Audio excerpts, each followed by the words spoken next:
Nicholas Kristof, columnist for the New York Times, got under your skin, and not for the first time. Readers of your column will know. New York Times writer Nicholas Kristof, I'm quoting you, asserts that there is you're quoting him, overwhelming evidence that centuries of racial subjugation still shape inequity in the 21st century, quote, closing quote, and he mentions, open quote, the lingering effects of slavery, close quote. And now this is Tom Sowell.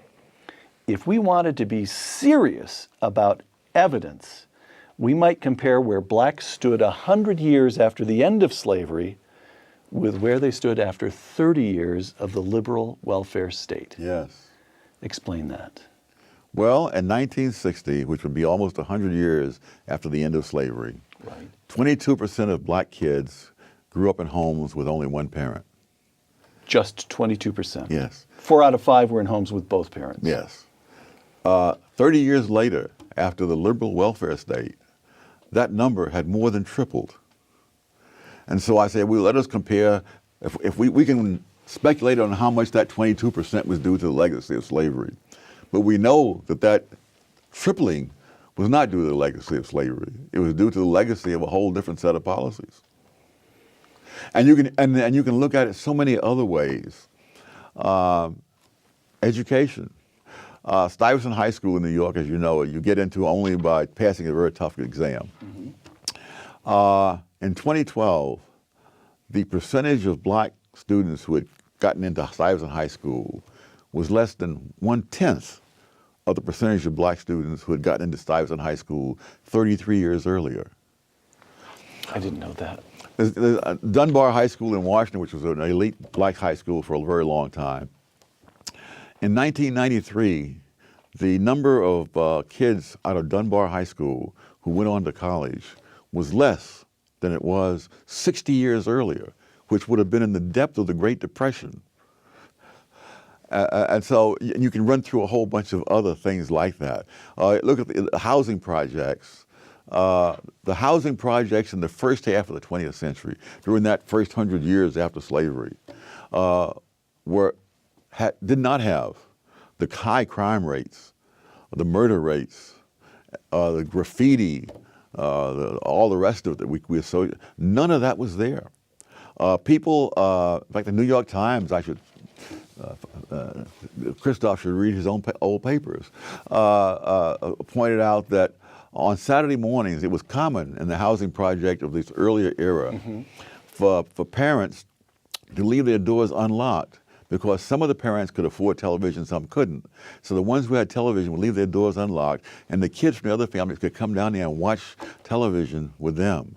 Well, now the latest figures show that most people below the poverty line have 2 television sets and cable, but they wouldn't dare leave their doors unlocked in a public housing project. I'm quoting that column again. Liberals have wreaked more havoc on blacks than the supposed legacy of slavery they talk about. Yes. You don't mean that hyperbolically. No, I do not. You mean it. Yeah, and another thing, crime and violence. Now we take it for granted that there's tremendous levels of crime and violence in the black community. That was not always the case. In the 20s, it was very common for white celebrities, including George Gershwin and William Faulkner, to go up to Harlem not only for entertainment places, but to go into private homes of people they knew. And Gershwin played Rhapsody in Blue in this home where Walter White lived. Milton Friedman, when he was a graduate student at Columbia, he and the lady he later married would go dancing at the Savoy Ballroom in Harlem. And he said, we had no fear of being mugged or accosted on the street or anything like that. I've heard you say, Tom, when you were a boy growing up in Harlem yourself, mm-hmm. Your own neighborhood felt totally safe to you. Not totally safe to you. I wouldn't exaggerate, but there's nothing resembling today. I mean, I did sleep on hot nights. I would sleep out on the fire escape. When I tell people in Harlem that today, they think I'm from another galaxy, you know. But that people slept on the fire escapes in New York and in the public parks in the 30s, all over the city. Because it was not a jungle. There was a lady, one other example, mm-hmm. There was a woman who was a black woman in Harlem who was an actress. She'd go down to the theater district, and then after the play, they'd have their drinks and eat something or whatever. And she said at 1 o'clock in the morning, she would simply get on the subway and go on up to Harlem and walk home from there. Now, it so happens that the subway station she got off at was very near a grocery store where I was a delivery boy.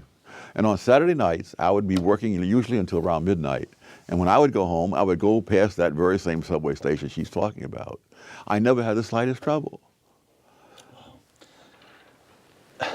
So if the comparison between progress, simply the decency of life available to people, they weren't. The families were intact, and schools worked, and the neighborhoods were more or less safe. People were able to lead decent lives.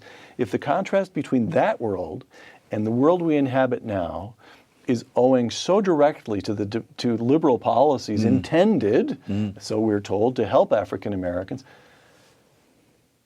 why do African Americans support the more liberal of the two parties, the Democratic Party, at the rates of 90 and more %? Why is the first African American president so deeply committed to promoting and extending liberal policies? Why is his African American attorney general, again, so deeply committed to affirmative action and other? Why? This makes no sense. I don't think we could be enough hours for you to answer all of those. But to take the political thing, one of the things I discovered in the research for my book I'm currently working on is that leaders of groups that are lagging in countries around the world almost invariably have counterproductive policies for them. And it makes perfect sense because insofar as members of lagging groups assimilate into the values and achievements of the larger society, they don't need those leaders. You see this. You look at the history of the Czechs in the 19th century. People are worried that the Czechs are all learning to speak German. Well, at that time, if you wanted to become a professional person, scientist, anything like that, you had to use books that were written in German, simply because the German acquired a volume of literature centuries ahead of Czech, and yet they fought tooth and nail against that. If you look at in Sri Lanka, one of the arguments that was made there to the Buddhist leaders was that if we don't do something, the Tamil minority will assimilate members of the Sinhalese majority, and then there'll be no Buddhists or Sinhalese in another several generations. And so, I mean, there's no mystery to me as to why Jesse Jackson says what he does, or Al Sharpton and others, because that benefits them.